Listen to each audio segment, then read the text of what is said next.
New tonight, a lot of Iowa kids leave their rural hometowns after high school, but a group of Iowa State researchers is trying to figure out what could bring them back. As Local 5's Larissa Leone explains, they found an interesting connection when it comes to hometown ties.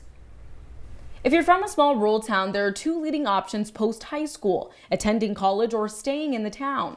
Iowa State University research studied what makes the ones who leave come back later down the gravel road.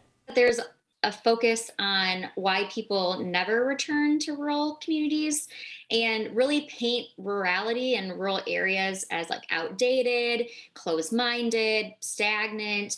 And so we really wanted to reframe the narrative. Stephanie Sowell was the leading PhD researcher on the study. She says they found having a positive experience in grade school was a big component on people returning home. That was measured by asking students if they felt close to people at their school, if they felt like they were part of the school, if they were happy to be there, if they felt safe, if they felt that teachers cared about them. And so the higher students scored on that, the more likely they were to return home. Cass County's Extension Director Kate Olson says she believes field trips in her rural elementary school made an impact on her choices to come home after college. So we were always doing field trips to the courthouses and the local parks and all the things like that. And so they do a really good job of making sure that the kids feel like they belong in their local communities. Executive Director of the Atlantic Area Chamber, Bailey Smith, says at first she was hesitant about moving home, but her small town upbringing made her want to come back and help the town grow. I think of all the reasons why I didn't want to move back